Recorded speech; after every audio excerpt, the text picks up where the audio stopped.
Welcome back to another English lesson. It is very early here, but I have a few minutes before I have to go into school, so I would like to record an English lesson for you to help you improve your English. And this one is about what is going on in Iran. Finally, the government, Iran's supreme leader, we'll talk about him in a minute, he is admitting a lot of people are dying because of these protests, and it makes me sick. Like, you don't know exactly how many people have been killed because no media is allowed inside.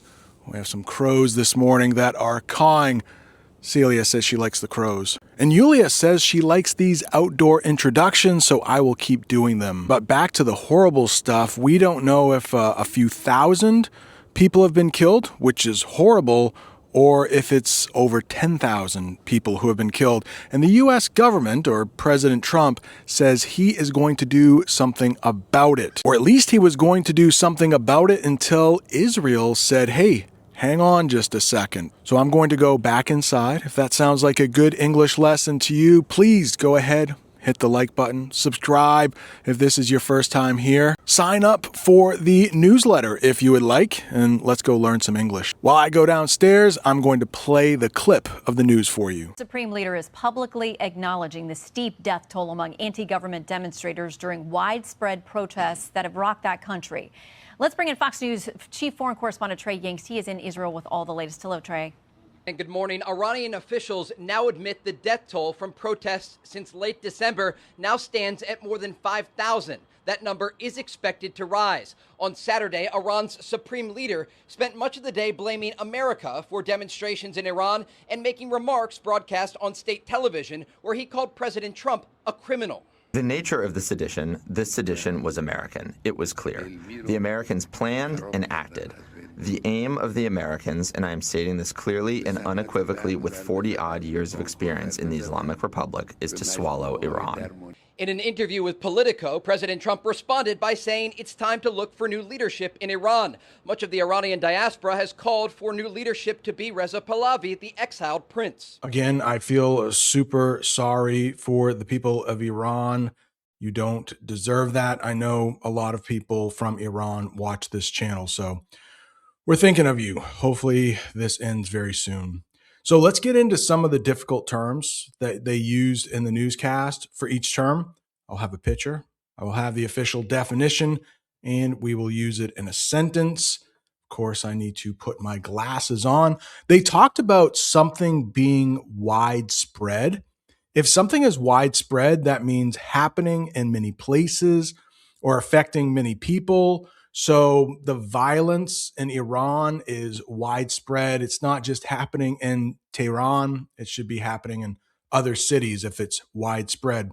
Let's take a look at the sentence here. I will get rid of myself. The flu was widespread at the school. So many students stayed home sick. Luckily, I have not been sick this winter, but this is the time of year. A lot of people are getting sick. It's pretty widespread where I live. The next one is rocked, and we are using it here as a verb. You might know the object. You can find it on the ground. If you throw it at somebody, it is going to hurt. So rocked can also mean shocked. Take a look at the definition. To shock or upset people very much. Here is the sentence. The small town was rocked by the news of the mayor's sudden death. And when I hear sudden death, that means people weren't expecting for him to die. And also watch until the end because there will be a quiz. Would you like to do the first one now while that term is fresh on your mind? The flu was blank in the school, affecting nearly every class. Is that sedition? Is that exiled? Is that regional? Or is that widespread? Also, if you need a hint, it's right there. Think of a word that describes something covering a large area or affecting many people. I'm hoping you said widespread. Hey, we'll do number 2 a little later. Do you know this verb? Admit. Admit. Hopefully you do this when you do something wrong. I usually do. Please don't ask my wife, but I usually admit when I'm wrong. Let's get the official definition. To agree that something is true often when you do not want to. And of course, I have a sentence and I have a picture right there for you. You can see a teacher is talking with her student. I had to admit that I made a mistake on the math test. So, not the end of the world if you make a mistake on a math test. How about stands? Now, you might know the difference between standing and sitting, but this has more to do with like staying in the same place. Let's get the official definition. To stay the same or to remain valid. We talked about valid a couple English lessons ago, and that means like true. So let's get the sentence here. We have a couple people shaking hands.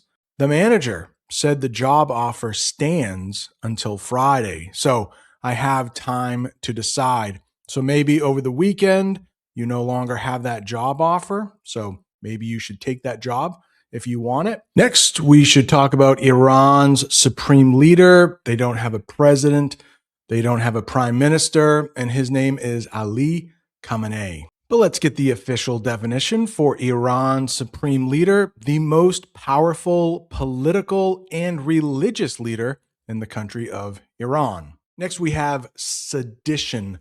Sedition, and you will hear in some speeches, President Trump is talking about sedition here with the people who are disrupting the ICE operations. But sedition means actions or speech that encourage people to fight against the government. The man was arrested for sedition after telling people to attack the capital city. Yeah, and this English lesson is not about the United States, but President Trump is saying that some of the officials in Minnesota are committing acts of sedition, telling people to stop the operations of ICE unequivocally.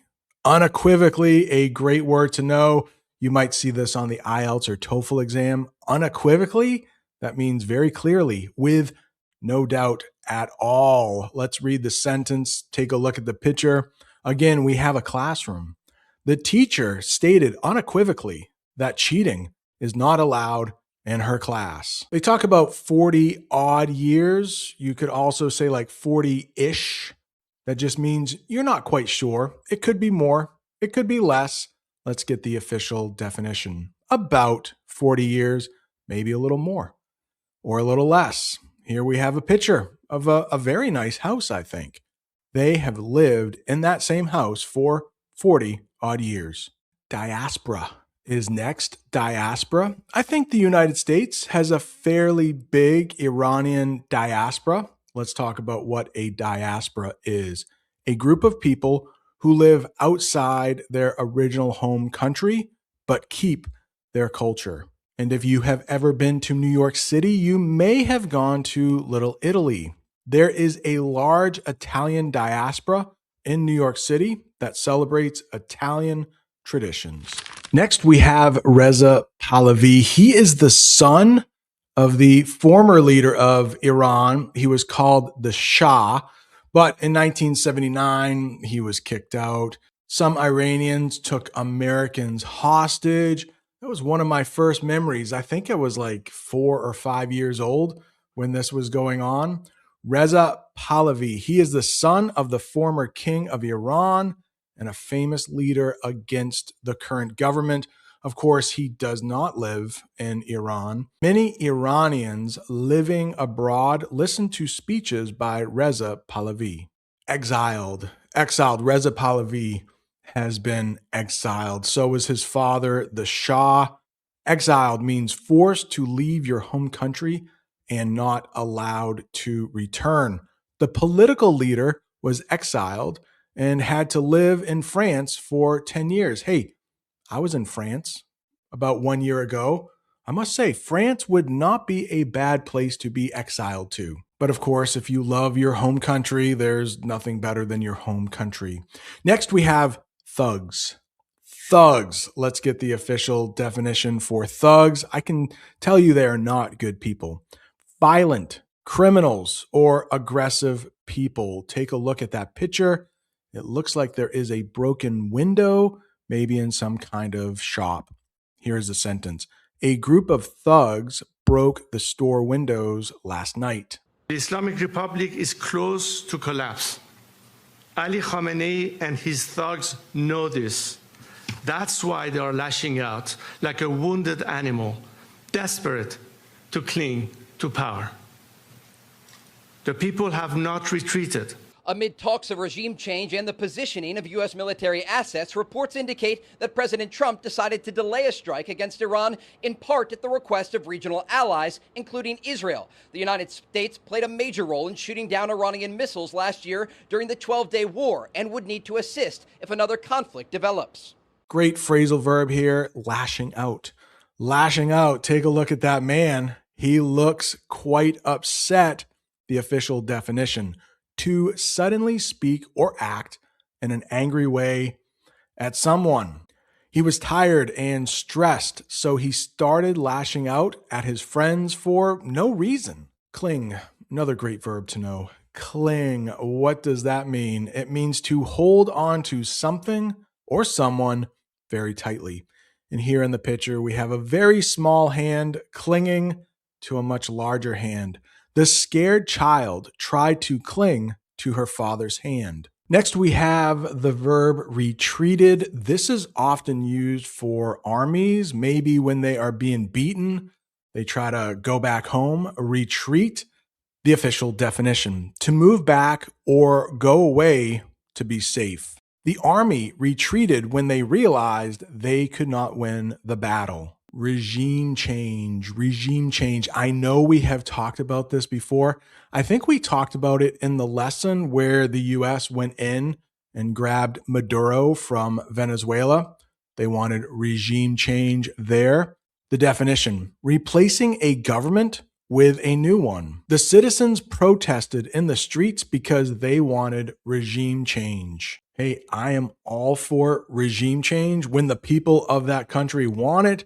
I do worry when the U.S. gets involved because we often mess things up. Think of Afghanistan. Think of Iraq. Assets. They mentioned that in the newscast. Let's talk about what assets are. Things of value that you own, like money, a house, or a car. Bob the Canadian just did an English lesson about how to talk about rich things in English. So a rich person has a lot of assets. Let's get the sentence here. The bank looked at all his assets before giving him a loan. This one might be review. Delay. That means something is going to happen. It just means it's going to happen later than it was scheduled. But let's get the official definition. A situation where something happens later than planned. There was a 2-hour delay at the airport because of the snow. I don't know about you, but I hate when my flight is delayed. Regional is next. Regional, related to a specific area or part of a country. The restaurant serves regional food that you can only find in the south of India. Nobody likes it when their flight is delayed, right? I asked that question. Nobody likes a delayed flight. What if somebody is playing a major role in something? It's just another way to say an important part or position in something.